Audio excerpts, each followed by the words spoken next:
Mr. Speaker, honorable colleagues, I just want to state once again that I am human. Even though there was things were said, and those things I regret. I apologize to all Nigerians. Regardless of the provocation, there should be no reason why I should react in that form.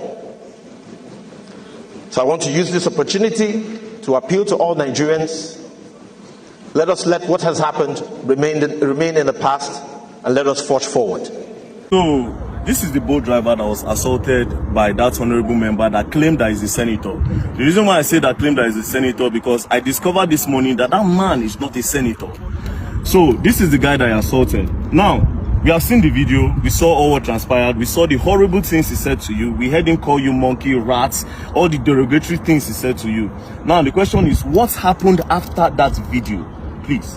Okay, so after the video, he called some police officers. I don't know the division they were assigned to. Okay. And then they bundled me to the station. I wanted to drive the car. They said no, I should not drive. So two sat beside me, and I was in their middle. And then they drove me down to the station. Okay. When they drove me down to the station, they said I should go inside. I had calls. They didn't allow me to take my calls. Okay. So they were not asking what happened. They didn't ask me. They were asking people that were not there, the police officers. And then the police officer quickly said, I went to Honorable's house and I was fighting the Honorable. I kept mute. Did you show them the video? I have not shown anybody the video as at that time. Okay. They've not even the security person that came to bear witness as at that time have not seen the video. Okay. As at that time. Okay. So they now referred us to crime, that we should go to crime. So we went to crime. The man was not asking what happened. As I was explaining, initially I didn't explain. The man now said he cannot actually hear from one side. The other person has to come to actually give his own side of the story. And then the police officer said, when they said I fought him, they now said no, they should go and bring the man. Immediately his security man now called him, and they passed the phone to the IPO that was in charge of the case. And then the IPO was now talking to him on the phone and stepped out of the office where we were. And after some time he came back and said he wants to go and do investigation at the Honorable's house. Okay, the IPO left you at the station. At the station. Which station was this? Maitama police station. So it happened within Maitama. It happened within Maitama. Okay, so the IPO left you at the station and went to the Honorable's house. Okay. And then after they kept me there for over 2 hours. I was behind I was at the counter. I was not detained though. They kept you behind the counter? They kept me behind the counter. And then after 2 hours plus, he came back.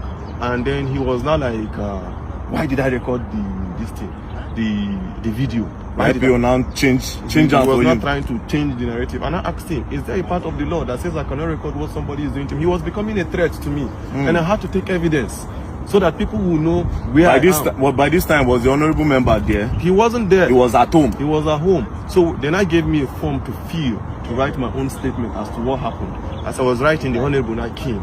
And then when he came, he started talking and he was shouting. Even at the station? Even at the station. He was calling you names? Calling me names. Like, I still kept mute and I was looking at him. So my colleagues were talking to him. Me, I've already had my own fair share of trauma from him. I don't want to actually have any engagement or any encounter with him. I just went to one corner and I sat down and I was listening to everything he was saying. All the names he was calling me: you common boat driver, you're a poor man, you have pride in your poor, you have this, you have that. I kept mute. I said, so the problem you have now is a poor man cannot speak, that I'm in Nigeria and I shouldn't be treated as a foreigner in this country, as I'm from Delta State, and I cannot be treated, I cannot have you treat me like a foreigner in my own. Now, when did you leave the station? I left the station at about, I think some minutes to 3 or so. Where's your car? My car is still at the station. So the police collected your car? They collected my car. And you left the station this morning? Yeah, I left the station. Was the honorable member detained? He wasn't detained. They let him go? They let him go. That's really, really sad. Now, I want to ask you a question. The woman that sent you that message, do you know her name? I didn't know her name per se. Do you know her business name? I don't know her business name. It was a request. But I think I checked from my boat app. I think the last request that came in when I tried calling from the app, it was, I think, Gloria.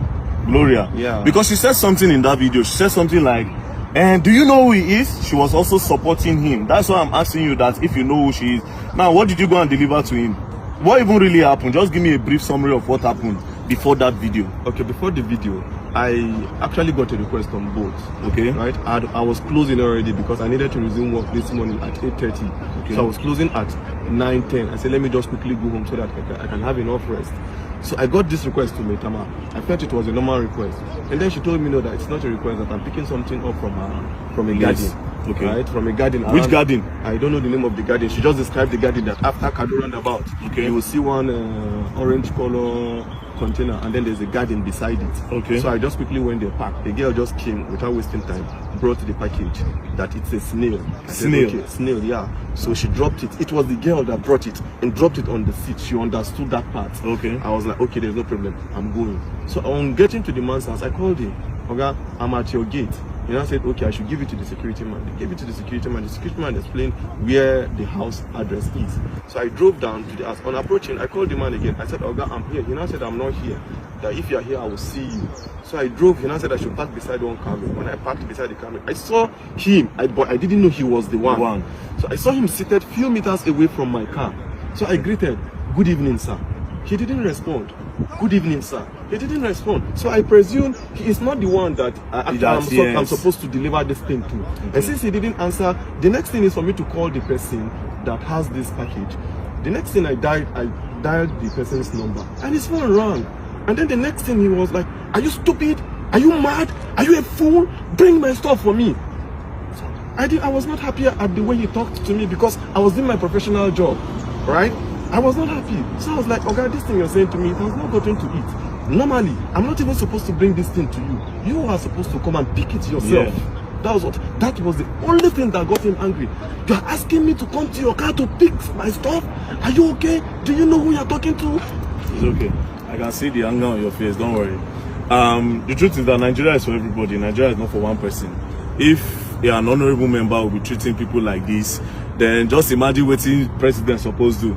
Now, I need to remind you, we are all clamoring for the youth to come to power. See this one and our youth. I always say something. The youth are looking for a better... They are not trying to make this country better, a lot of them. They want to get power to do worse than these people because they have a better way of hiding this evil than these old men in power. But nevertheless, the man does not have immunity. I just discovered that he's not a senator. So actually pursue this case. And I believe that the law will take its course. We'll go to... I've heard a lot of things about Maitama police station, which I'm not going to say. But I believe in the new commissioner of police that have been moved here. Commissioner of police Disu. So this case will be reported to him directly. And I believe that the law will take its course. So don't worry. You said you're not feeling well. I'm not feeling well. He hit me on my chest. Severally, he was just hitting me on my chest. And I stayed mute. I was looking at him. So when he was becoming much of a threat to me, initially I did not record because I didn't go there with intention of fighting. If I went there with another motive, I would start recording from the very beginning. It was when he was becoming a threat, when he said he would pay 50 million naira and then they would delete me and look at me, this cheat. He was just calling me all sorts of names.